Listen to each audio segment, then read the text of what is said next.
What is going on, my friends? This is Tiger with Tiger Uppercut Media. Thank you so much for joining me for another Dokkan battle video. Today, we are going to be doing a quick tutorial / showcase of the hidden potential system in the game to help newer players understand what to do with their duplicate characters and their hidden potential orbs, and avoid a lot of the mistakes that I personally made when I first started the game. So, let's jump right into it. We're going to go to hidden potential. And we have Rose here. Let's do another character that has no paths open first. So, when you first jump into this hidden potential UI here, it is pretty confusing. Like, there's so many things going on. You're like, I don't know what to do. Like, there's so many paths, so many nodes. Like, what am I supposed to do? Where do I start? Don't worry, it's actually very simple. Just stick with me, and we'll go through it together. So, there are 4 paths to choose from. There is the top right,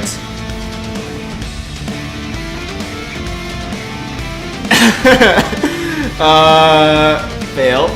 Top left. There's the top left, the top right, the bottom right, and the bottom left. I have a feeling that's not the last time I'm gonna make a mistake like that in this video, so bear with me. Okay, so yeah, let's quickly talk about free potential. So first of all, every character has a certain amount of free potential that you can increase or you can attain for them without any duplicates of them. So if you have only one copy of the character, you have some free potential that you can give them without having any dupes. And as you can see here, my Broly here has 0 dupes, and he has a stat increase of HP plus 2000, attack plus 2000, and defense plus 2000. That's pretty standard for most characters. The free potential is plus 2000 across the board. If you want to go beyond that, you want to go further beyond, you will need duplicates of them. So every single path does have a lock here, and that is the face of the character. And to unlock that lock, and further increase their hidden potential, you will need duplicates. So now the question is, which paths do I go down first? Which paths do I unlock first with the duplicates I get to make my characters most effective, to best use my orbs and make them as strong as possible, given what I have? The general rule that I'm aware of, and I believe is the general rule for most people, is that the bottom right path is the best option to go with if you only have 1 dupe. And the reason for that is because the bottom right path actually provides the highest stat increase of any of the paths. I believe actually that all 3 paths combined do not equal the amount of stat increase you can get for the bottom right path here. And in addition to that, you also get 4 of these shining star nodes, and each node allows you to increase a certain hidden potential skill by 3. So you get the most amount of stats and also the most amount of skills with the bottom right path. And then the second most valuable path is going to be the top right path here. Top left path. The top left path, and that's because you get 3 of these nodes for the hidden potential skills. And then the top right and bottom left paths are really up to you depending on how you want to build your character. But I would definitely recommend leaving them for the 3rd and 4th dupes you get, because they are a little bit less valuable. The bottom right path here, I believe, is a little bit more defensive. You get a little bit more HP and defense, and you can also choose to increase your defensive hidden potential skill or your healing hidden potential skill. So it is a bit more of a defensive path, and the top right is more of a aggressive offensive path, because you can increase your attack or you can increase your super attack damage. So I would personally go for top right as my 3rd dupe, but definitely don't do them before you do the top left or bottom right. The only issue with the bottom right here is that to progress along the tree, you need to make your character have higher and higher super attack. So for characters that are like support characters or weaker characters that you probably won't be using a lot, it's actually not worth it to invest in the bottom right path, especially if you're not going to get them to super attack 10 anytime soon. So in that scenario, then the top left path, I almost said right again. What is wrong with me? The top left path is actually going to be your first choice, since you're not going to be able to actually max out the bottom right without a super attack 10 character. So yeah, just to recap, bottom right first for strong characters, for top tier characters that you'll be using a lot, that you will be getting to SA10 first, and then the top left path as a second option for those characters, or for the first option if it's a character that won't be getting to SA10 anytime soon. And then for bottom left and top right, totally up to you whether you want to make your character a little bit more defensive. You can go with bottom left. If you want to make them a little bit more offensive, then top right.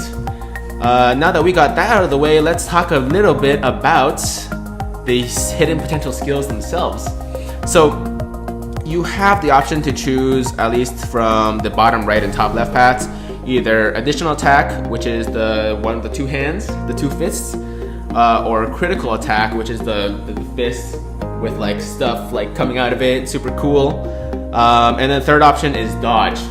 So general rule, generally speaking, you want to do critical first because it will help most characters output the most damage. Additional attack second, and dodge is generally something that you stay away from. Obviously, I've seen people do dodge on their characters, and it's cool. You can make your character however you want. You can play the game however you want, really. It's really up to you, but I don't recommend it because I don't think it's as useful as the other two. So critical hit first, additional attack second, and dodge third. And then for the top left here, same thing. Go critical first, additional attack second, and dodge third. Depending on which option you have, but always go for critical attack first. There are a few exceptions to the rule. So, for example, Ink Gogeta and Strength Gogeta actually benefit more from additional attacks than critical hits because of their passive that allows them to be super effective against all types. So since they already have that super effective damage, having more additional attack will actually help them output more damage overall. And also for characters that have chances to stun or chances to seal or debuff attack and defense, they might be good candidates for additional attacks as well, because that will give them an extra chance to either stun, seal, or debuff the enemy more. So in that case, that is a bit of an exception. But for the general rule for most characters, like I said, critical attack first, additional attack second, and don't do dodge, guys. If you really want to do dodge, go for dodge. I don't recommend doing dodge. And then for the bottom left here, this node, this node allows you to choose either increased defense or increased heal. I say go for the increased defense because if your character's a little bit more tanky, then they won't take as much damage anyways. And I think you have so many healing items in the game that it's not really necessary to put that on your character.